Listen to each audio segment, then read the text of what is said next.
Mike's Daily Podcast. Effizode 479. It's Friday, March 8th, 2013, 6 p.m. Pacific Time, Internet Talk Radio for your imagination. Mike Matthews broadcasting from the last place on Earth located somewhere in Podcastro Valley, California. Today we hear from Chely Shoehart, Floyd the Floorman, John Deere the Engineer. Plus we bring you the finale of my Into an Interview segment with Alicia Jo Rabins of the band Girls in Trouble. Mike's Daily Podcast. And those that dispute climate change have some new facts that they must muddle. Mike's Daily Podcast. With global temperatures are warmer than at any time in the last 4,000 years, scientists recently reported. And over the next coming decades, they're going to surpass levels not seen since the Ice Age. I think that's important. And now more cruise shipping woes. A Royal Caribbean cruise ship, after it was reported that 108 people got sick from the gastrointestinal illness known as norovirus. Ooh. Mike's Daily Podcast. Norovirus causes an inflammation of the stomach or intestines called acute gastroenteritis. Ooh. Mike's, I don't know. Daily stomach pain. That's podcast. Not very fun, I must say. You know, what I would like to tell you is forego cruise ships. Take a train. So much nicer. So much more infuriating because you're not going anywhere. Oh, but the beauty, the scenery that you see.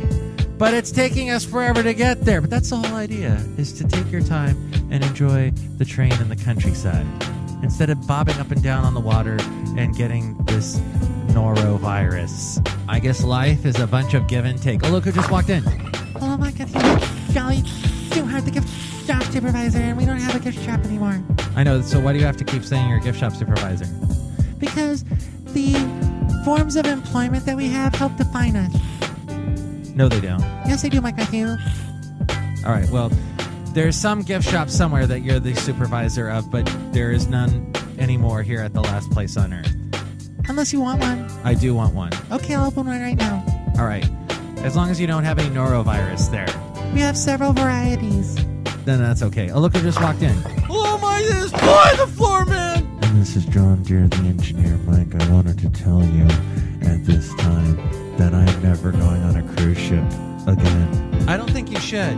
A lot of people get on cruise ships just so they can get blasted out of their minds and you know what faced, and then maybe meet someone who they have an embarrassing encounter with and have to see them the rest of the time on the cruise ship. What more fun could you possibly desire? Mike, I'm never going on a cruise ship again, and I am never going to go outside again because global temperatures are getting so hot. The highest in 4,000 years. I know, I can feel it. What was the weather like 4,000 years ago?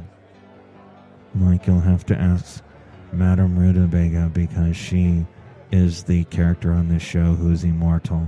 Oh, that's right, Madam. Michael Matthew, I think that in fact it is getting a little bit warmer, but I kind of like it. Because I'm Madame Rutabaga. Now, do you think that saying your name would be a lot easier if the temperatures weren't so whacked out? I think that I would feel better if I could whack you across the face. Ow, ow, ow, ouch, ow. By the way, ladies and gentlemen, the part of Madame Rutabaga played today by Heidi Klum. Everybody, a round of applause. Thank you. I still love seal. Mike, I think what we have to do is realize that the stuff that we're emitting into the air is causing the rapid warming of this earth. Yeah, but if you do that, then you're going to take jobs away. But if we don't, we'll take the world away. Oh, John Deere, look at him being an activist. Because I'm Floyd the Floorman. You're an activist for clean floors. I am. And who isn't, really? So if you think that the world, in fact, is getting warmer and that you agree with these scientists, or if you think the scientists are full of malarkey, or you think that riding a cruise ship will cause you to be full of malarkey and other things that will be expelled out of your system in a bad way, you can email me, mikesdailypodcast@gmail.com. Also email me there if you'd like to be a guest on the show or if you'd like to sponsor the show. That email, once again, is mikesdailypodcast@gmail.com. Hey, go to our website, mikesdailypodcast.com. That's where you can listen to the show. We have several Mike's Daily Podcast players to listen to this show on. We also have links to where to find us in the wonderful Twitter universe, Facebook, YouTube, and Yelp. You can even Yelp about this show. There's a link to that, as well as a link to where to listen to us on iTunes, where to hear us on SoundCloud.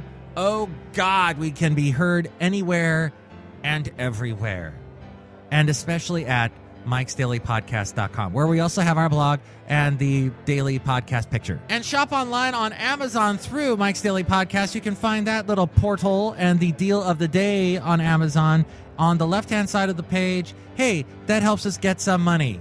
Not much, like maybe a half of a cent every time you click on it, but what the hell. Into an interview. We're talking to Alicia Jo Rabins of the group Girls in Trouble, and she's in the band with Aaron Hartman, the bass player. And tell me about Aaron, Alicia.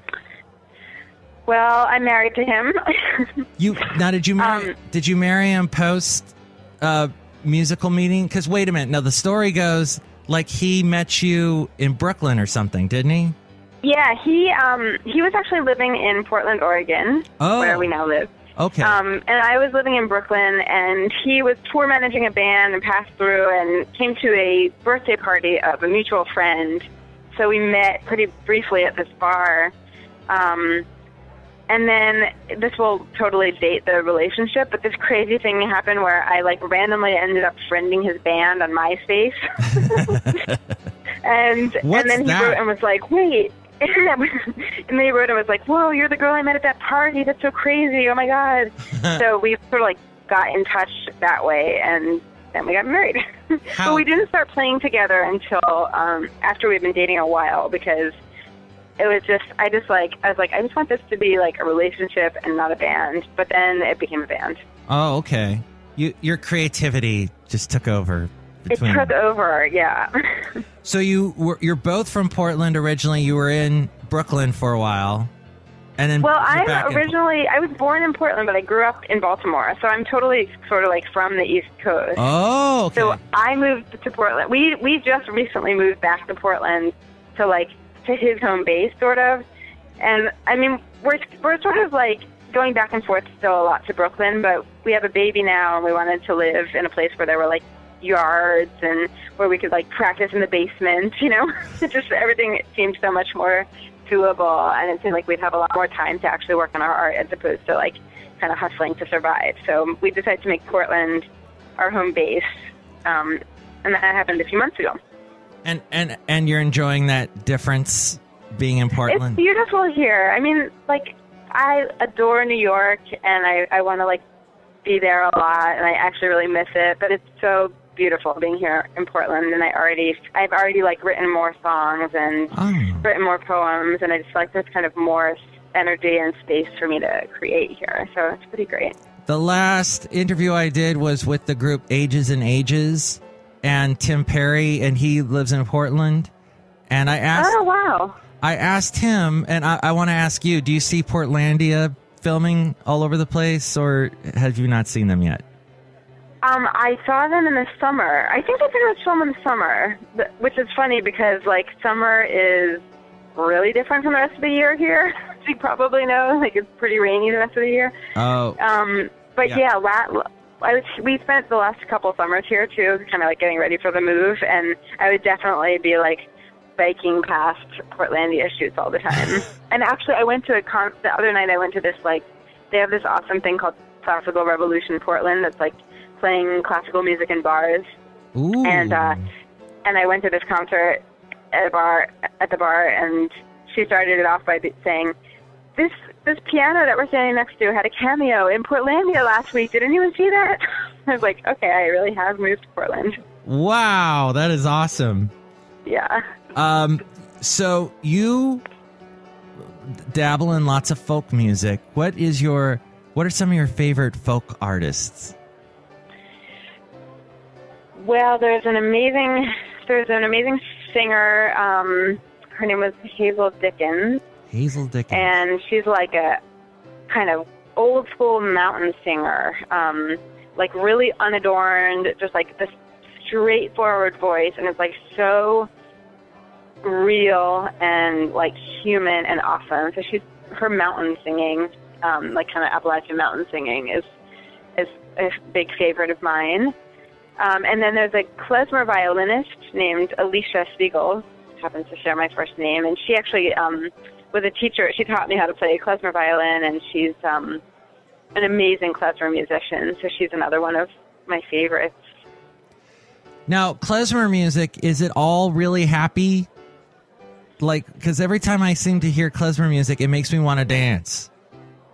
Well, they say that klezmer music is laughing and crying at the same time. That's like the distinctive thing about it. So it's both really happy and it's supposed to make you want to dance, and it's also like has this kind of catch in its throat where it's also like, but ay.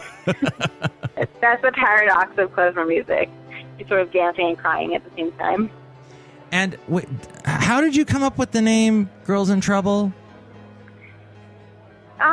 I had started the band and I hadn't thought of a name. Like the project actually started, I was in graduate school and it actually started as a master's thesis because I was like studying the stories of women in Torah, and I just thought, oh God, I don't want to write a paper. And my advisor really kindly and brilliantly was like, why don't you write songs instead? And so that's how it started. And so when it kind of was in the process of turning into a band from being just like an academic master's thesis, I hadn't thought of a name. And actually my friend took me to a Morrissey concert, and it was like this totally random thing where I was just standing there and I was like watching like Morrissey, and then these like 4 huge images of Morrissey's face projected behind Morrissey, and the name just like popped into my head, and I was like, that's it. Wow. Thank you, Moz, for Exactly. I was just watching, I think it was on YouTube, there's like a documentary about the Smiths. Oh, awesome. And I had really never known about like the creation of the song How Soon Is Now. It was completely intended to be for Americans. It was supposed to be a song that would be big in the American market because they made it. Until then, the Smiths songs were very kind of, I don't know, like wispy, poppy British songs, but with that old-timey, jangly guitar. And then all of a sudden it was that, you know, and Johnny Marr was doing cool experimentation with his guitar. And How Soon Is Now and was because created. They were like, this is what the Americans will like? Yeah, and it turned, and they made sure it was a long song, because till then they had done mostly shorter 3.5-minute type songs, and that one's about 6 minutes. So it was like, let's kick this up a notch. And, wow. But yes, I too love the Morrissey music. Yeah. And so I don't know, it just like popped into my head, and then I thought like it was the right combination of like, because the source material of the songs is like, it's like these stories of women from the Torah, but they're like the complicated, hard stories, not like the, you know, it's like not the sweet stories. Not that there are that many sweet stories, but so I thought like the trouble part really captured that part that I wanted to write about the darker stories. So you've played The Smell in L.A., you've played the Great Synagogue in Stockholm. How are they alike and different? Oh my God. Well, there is no there's no like similarity at all. I'm trying to think of the way to say this. There's no gay bar next door to the Great Synagogue in Stockholm, which has like the beat coming through the wall while you're playing your like quiet folky music. Oh my gosh, really? That's yeah, I'm actually not 100% sure it's a gay bar, but it's definitely bass coming through the wall. That's the difference. But you know, the similarity is like the crazy thing. I mean, it's really funny to have a band that lives in these two worlds where like some people are interested in it because of the stories that I'm singing about, and some people are just interested in it because they're into songwriting and songs. And like really, in the end, when you get in front of like humans who are listening and you're playing your music for humans who are listening, it's like it doesn't really even matter at all where you are. And it's been so amazing to sort of like travel around the world, play these songs in like such varied situations for such varied audiences, and then it's like it can be a little tiny rock club in Italy, or it can be some like JCC in Detroit, you know, but like, or like a coffee shop in San Diego. But in the end, it's like live music is in the moment, and it's just like people listening to what's happening right now and